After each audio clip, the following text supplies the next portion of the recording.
En este vídeo, y a petición de varias personas que me han escrito tanto a mi canal como a mi correo, voy a explicar de la manera más sencilla y práctica posible el modo de restaurar a los sistemas previos a Mars de los decodificadores V8 UHD, V9 Prime y V7 Pro. Antes de comenzar, advertir que principalmente este vídeo está dedicado en su gran totalidad a los decos V8 UHD y V9 Prime, porque el proceso para el V7 Pro es idéntico al explicado en el vídeo del proceso de restauración del V8X. El software es el mismo que se utiliza para restaurar el V8X, a diferencia del mostrado en este vídeo para los V8 UHD y V9 Prime. Surge una pregunta evidente, pero entonces, ¿por qué incluyo al V7 Pro en este vídeo? La respuesta es porque, aunque los dos software son diferentes, el modo de aplicarlo es el mismo. A los tres hay que abrirlos. Para acceder al conector RS232 alojado en sus respectivas placas bases.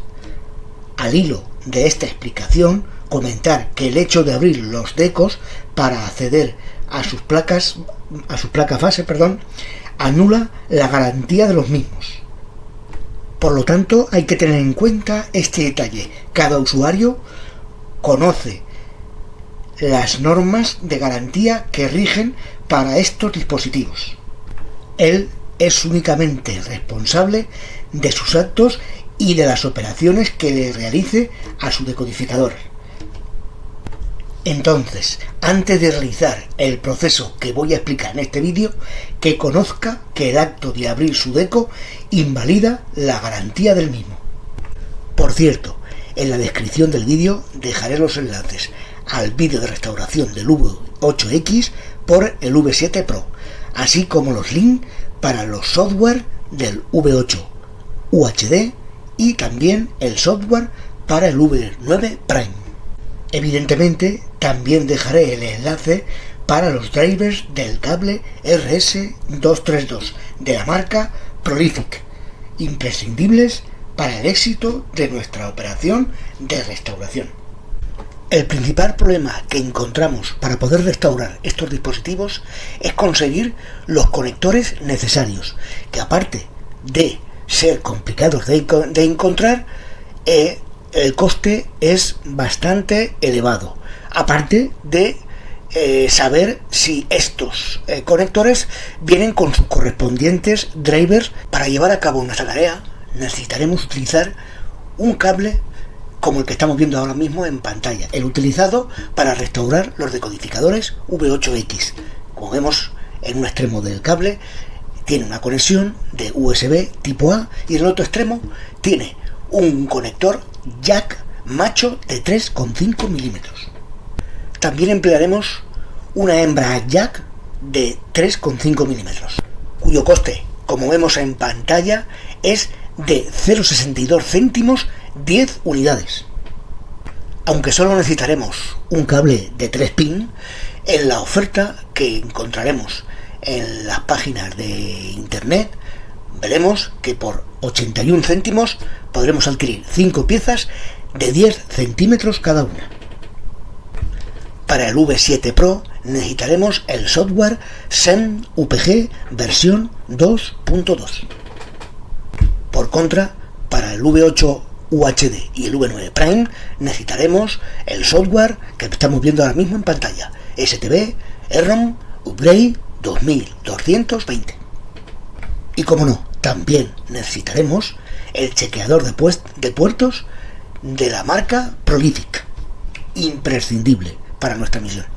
Para ilustrar el modo de conexionamiento de los cables a la ficha de conexión RS232 de la placa base, vamos a utilizar la imagen de este V7. Es muy importante y recalco la importancia de tener meridianamente claro cuál es cada punto de conexión de los pines que hay en el interior de la ficha que estoy marcando ahora mismo con el ratón. Tenemos que tener muy claro a qué punto de conexión es identificado con cada pin. Si nos damos cuenta, en las placas bases correspondientes a cada decodificador aparecerá una serigrafía donde se nos indica exactamente a qué corresponde cada punto de conexión. En este caso, aquí que estoy mostrándola con el ratón, si vemos la parte de arriba correspondería a este punto en concreto, correspondería al TX, este correspondería al RX y el de abajo del todo correspondería a la masa o GND. Haciendo la imagen más grande podemos apreciarlo con más claridad. Vemos, como he comentado antes, que empezando por arriba serían el TX, el transmisor, abajo el RX, receptor, y abajo del todo la E o el GND. Teniendo en cuenta el color del cable de 3 pines adquirido y la posición que ocupará cada hilo dentro de la ficha de conexión de la placa base, procederemos a soldarlos a la hembra jack de 3,5 milímetros. Tomando como referencia el color y la posición de los cables del conector hembra, vamos a compararlos con su ubicación dentro del conector macho RS232 de la placa base. En esta imagen apreciamos claramente el color y la función de cada cable en función a la serigrafía de la placa base. Como vemos, el color del cable del TX sería el rojo, el color del cable del RX sería el negro y por último el color del GND sería el amarillo. Es ahora, con los datos que tenemos, cuando llegamos al punto más importante de este vídeo: soldar en función a la actividad de cada cable que va a desempeñar. Recordamos que no se trata de soldar los colores idénticamente, sino soldarlos justamente en la función contraria a la suya. El único punto coincidente en todos los casos, única y exclusivamente, va a ser el punto del GND. Los otros dos se combinarán radicalmente, de tal manera que cuando el ordenador, mediante su punto de conexión TX, transmita los datos a la placa base, ésta deberá recepcionarlo en el punto de RX. Ejemplo práctico: como el conector macho jack de 3,5 estará insertado dentro de la hembra jack 3,5, cuando el sistema informático envíe datos desde el ordenador hacia la placa base, coincidirán que tanto el punto de transmisión que estoy marcando ahora del conector macho jack coincidirá con el punto de transmisión de la hembra jack, pero este punto de transmisión, cuando vaya a placa base, no conectará con el transmisor, sino que lo hará con el receptor. El ordenador manda datos, transmite datos y la placa base los recepciona por el receptor, y viceversa. Cuando la placa base trate de mandar información al ordenador, lo procesará por el punto TX, por el cable rojo, y lo llevará justamente a este punto, que es el receptor, que a su vez estará en contacto con el conector jack macho de 3,5, que estará recepcionando los datos que le está mandando la placa base.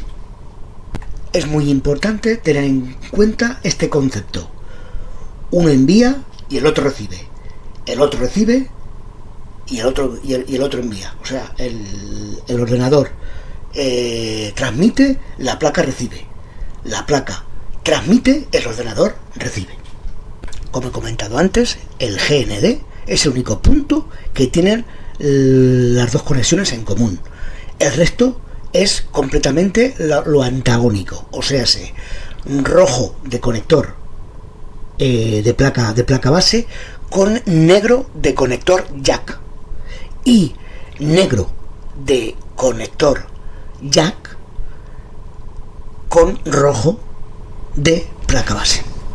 Sin duda alguna, en esta imagen se visiona más claramente la situación de cada conexión y cada conector con respecto a su homónimo.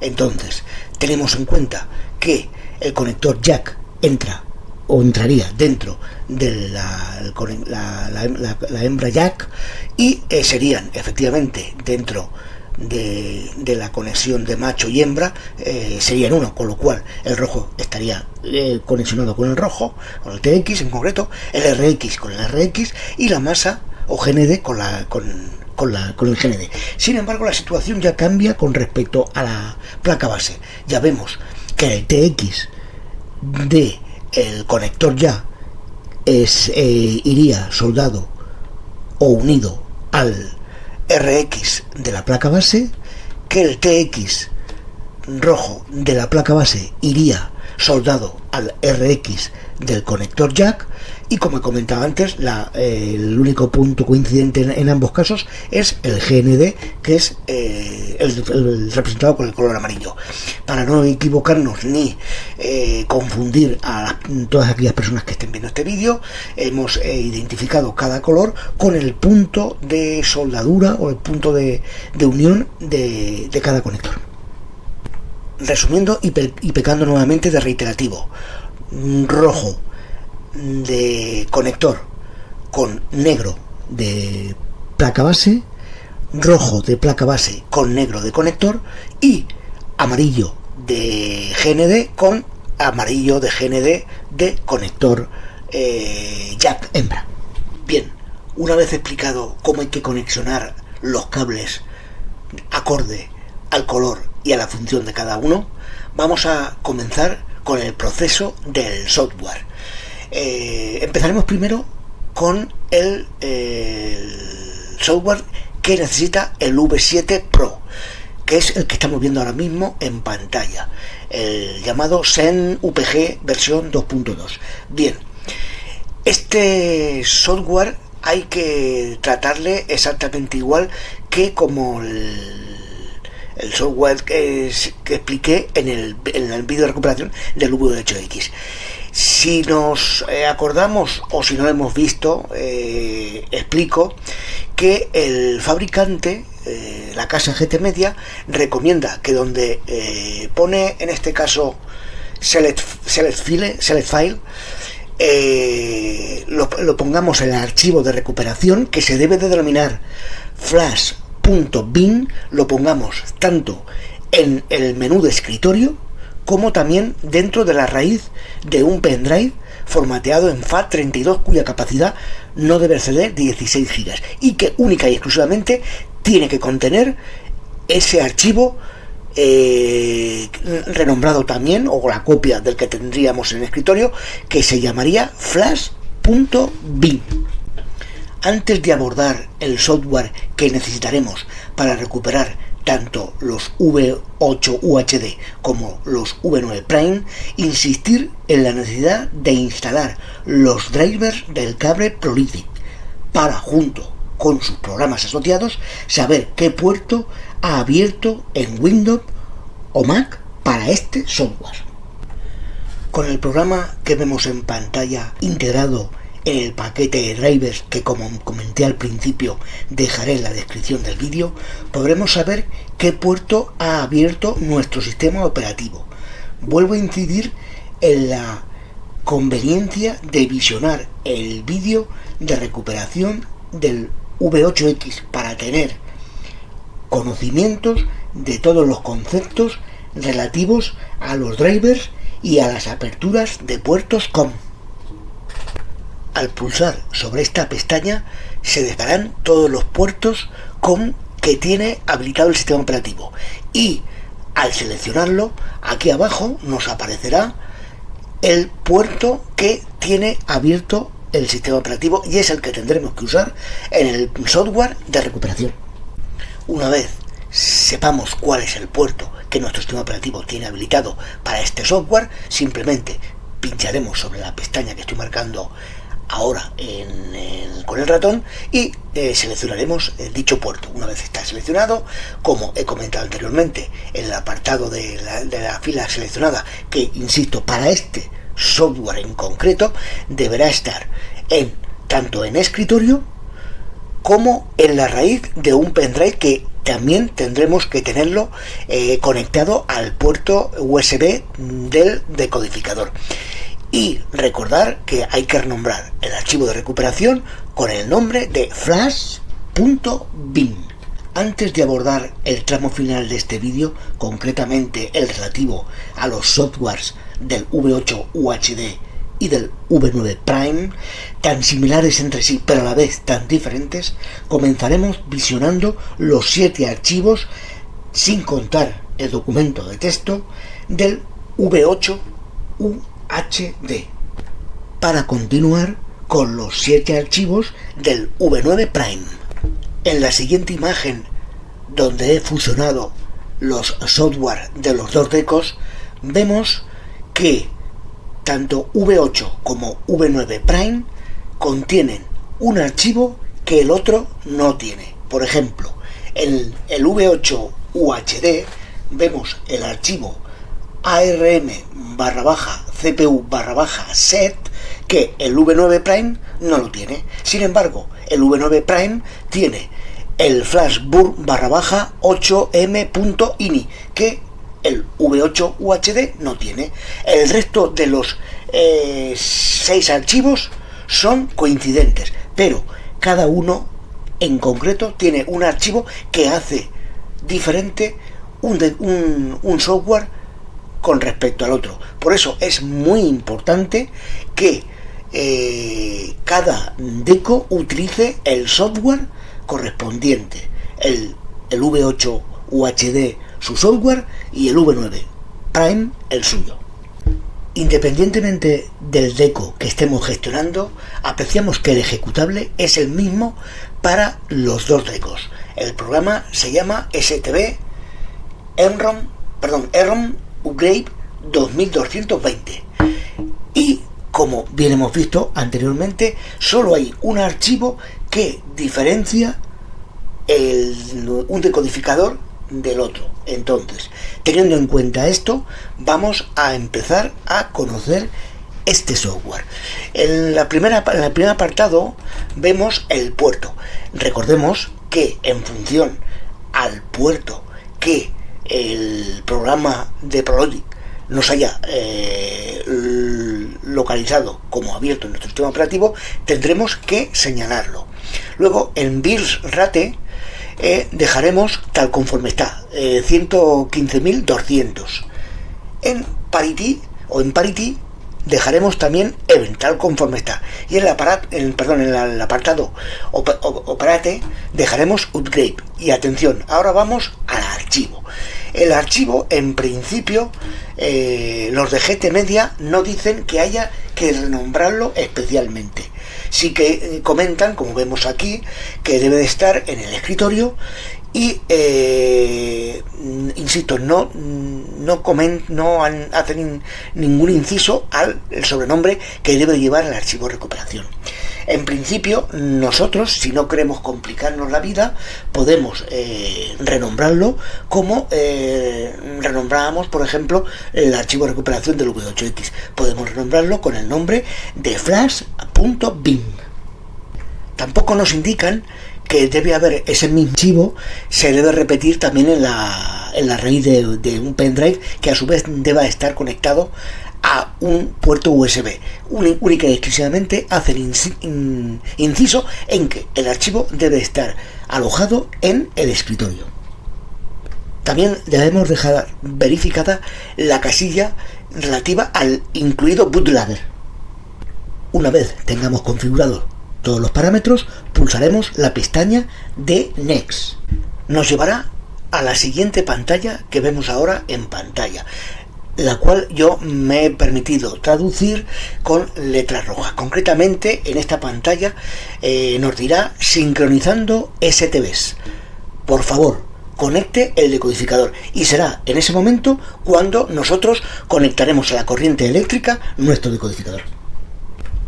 En esta pantalla nos indica que la inicialización del STB STRAM está hecha.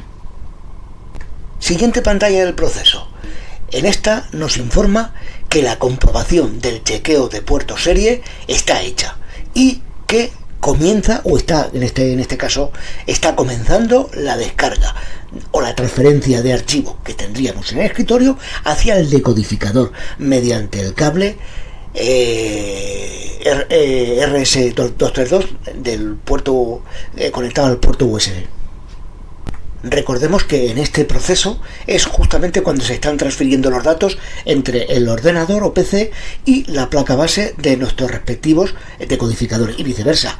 La transmisión también de datos desde la placa base del decodificador hacia nuestro ordenador o PC. En la siguiente pantalla, el sistema nos dice que el chequeo de puertos está hecho, que la descarga está preparada, está ya al 100%, y nos advierte, que yo por cierto he vuelto a remarcar con letras rojas y traducida de la mejor manera posible, nos dice pulsar NES para comenzar la grabación. El archivo firmware, el que tuviese metido en la memoria, se perderá. El proceso, atención, no puede ser interrumpido. Pulsar back para volver a comenzar, o sea, volver a repetir el proceso anterior. Siguiente pantalla.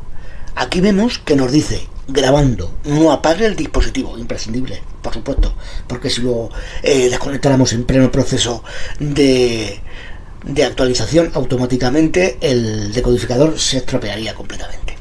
Y nos dice abajo, programa actualizado correctamente, pulsar NES para descargar otro firmware si fuese ese el caso, o por el contrario nos invita a pulsar la tecla Fineset para salir. Si todo el proceso ha salido correctamente, en esta última pantalla nos indicará que habremos recuperado nuestro decodificador al firmware original, al firmware de recuperación, y tendremos ya el objetivo cumplido. Sinceramente, espero haber podido orientar con este vídeo a todas aquellas personas que deseen restaurar sus decodificadores a un sistema previo al firmware de Mars. Como siempre, agradecer muy sinceramente el tiempo dispensado y empleado para la visualización de este vídeo. Muchas gracias.